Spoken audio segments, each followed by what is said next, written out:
Hi, this is Scott Garibay, and today we're going to talk about Dungeons and Dragons, and we're going to talk about Gary Gygax's Temporal brother.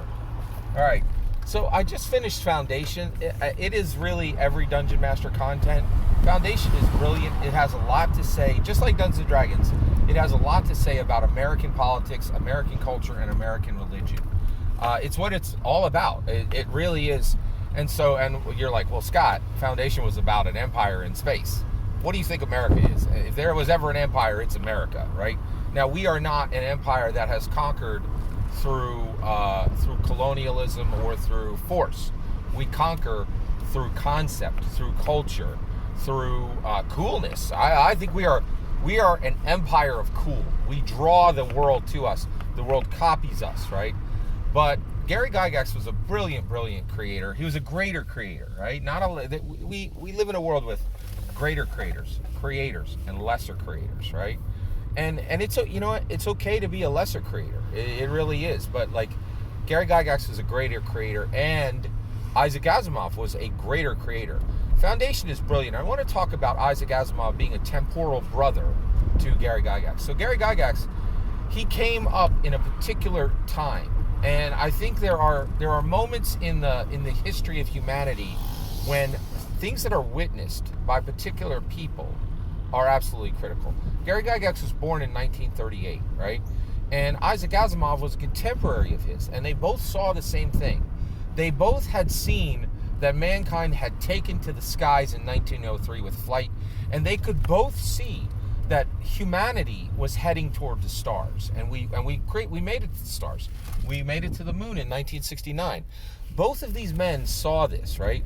What is the key difference between them? Why did Gary Gygax surpass Isaac Asimov so dramatically and do so much more than Isaac Asimov, even though both men were fundamentally were fundamentally involved with, were fundamentally keyed on the same concepts: American culture, American politics, American religion, right?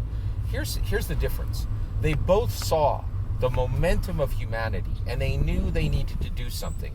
And this is why, while they are temporal brothers in time, brothers in a moment, right?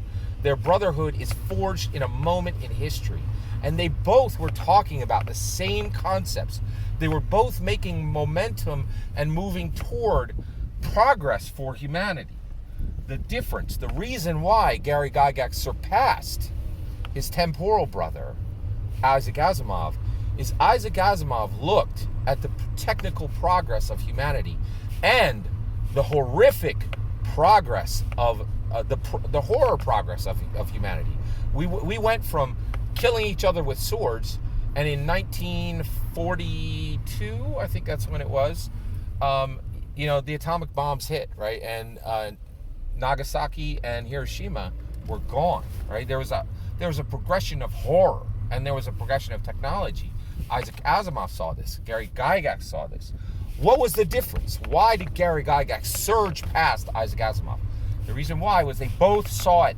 They both saw what was happening with humanity, and they knew they needed to make a change, right? Isaac Asimov saw the technical progress of the horror progress of humanity, and he wrote a story.